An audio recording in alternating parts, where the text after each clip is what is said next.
За өмнөх хэсгээр хэдүүлээ аргын мажистар тогтолцоон те сул даалуудыг бол гарч ирсэн ярьсан. За тэгээд хамгийн том сөрөг нөлөө нь бол иргэдийн ардчлал идэх итгэл нь бол урж байна тий. Маш их хардл сэрдэлт үүсэж байна. За их барьж байгаа намууд руугаас чиглэсэн.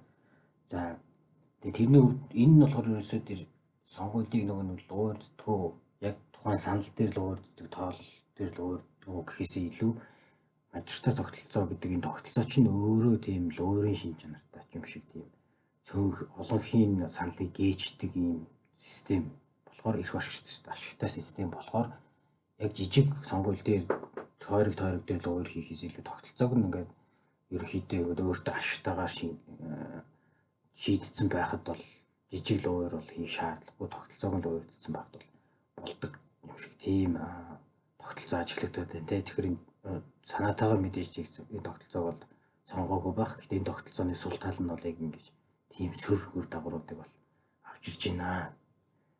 За мэдээж тэгэд энэ тогтолцоотой ерөнхий жиг төлөвлөх тогтолцоо хэрэгтэй байна гэдэг тиймхүү үгэн өгүүлэгдэж байна гэдэг бол шаардлага бол уран гарч ирж байна. За гэхдээ мажистар тогтолцооны талаар л ярьж байгаа учраас мажистар тогтолцоонд бол хэд хэдэн сул талууд байна. За тэрний хамгийн том бас нэг асуудал нь урт хугацаанд яваад ирэхээр яадаг вэ гэхээр улс төрчид тойргоо хөснөөрөө зураад эхэлдэг. За энэ нь юу гэсэн үг вэ гэхээр ер нь сонгуул гэдэг юмны гол зарчим нь болохоор сонгогчид улс төрчдөө сонгодог. Гэтэл бүр энэ асуудал угжраад мажистар тогтолцоогоор угжраад эхлэхээр юу яадаг вэ гэхээр эсэргээрээ улс төрчид хаана нэр дэвших, хинээс очиж санал авах гэдэг бүр хүснээрээ сонгодог болоод эхэлдэг. Тэгэхээр энэ бол бас яг ардчлалын сонгуулийн зарчмыг бол бас өгөөсгээд үн цэнийн алдуулж байгаа нэг сул тал байна. За жишээ зүгээр аваад үзье. За энэ дээр нэг юм баг байлаа. Дархан цаацд газарт нэг юм бүлэг ч юм уу те нэг юм газар байлаа гэж үзье. За энд болохоор нэг 10 бүл байдаг гэсэн. За тэн дээр бол оршин суугчдын ерөнхийдөө нэг юм байдаг гэсэн. За энийг нэг тойргоор сонгуул явуулыг хэрвээ явуулах юм бол мэдээж ялагч нь хэрэг байна тийм үү? Яг гэдэг хэрэг олох байгаа ч гэсэн. Гэтэл яг яасан бэ гэхээр сүүлийн олон жил одоо гахаа өнөг хоёр бол юу яцсан? Тойроод ээлжлээ засгаа барьчихсан. Иргэдийнхээ ханд юу маш сайн мэддэг, сонгогчдынхаа төлөвийг зан чанарыг маш сайн мэддэг учраас энэ тойргийг бол энэ хэсгийг энэ бүлийг бол нэг тойргоор явуулахгүй гэдэг шийдвэр гаргаад хоёр тойргоор явуулна гэд тойргоо зурж эхэлдэг.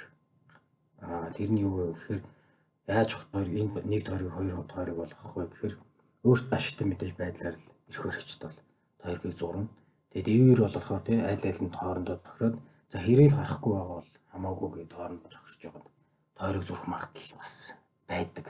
За одоо жишээ нь тойргийг ингэж зурчих юм бол энэ хоёр тойрог дээр бол хэрэг бол цөөнх болоод хэрээний төлөөлөл бол гарахгүй гэсэн үг. Одоо энийг бол зөвхөн жишээ нь энгийнээр ярих юм бол аймаг гэж хувааж болно, хот гэж хувааж болно, нийслэл хороот дүүрэх ч юм уу тэгж хувааж болно.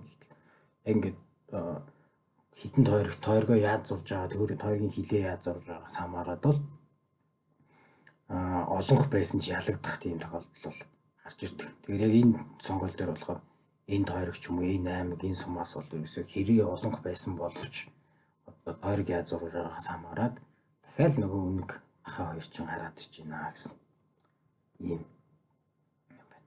За тэгэхээр энэ дээрээс ер нь яг 3 дахь намаа сонгоод тогтолцоогоо өөрчилж болдог юм уу? Тэгээ дандаа энэ ахаа үнэг дагал байгаадах юм уу гэдэг асуудал ярьж байна. Тэр мэдээж тийм сонсоход маш энгийн ойлгомжтой шийдэл юм шиг харагдаж байгаа боловч бас яг амьдрал дээр бас хэрэгждэггүй. За энэний талаар дараагийн бичлэг дээр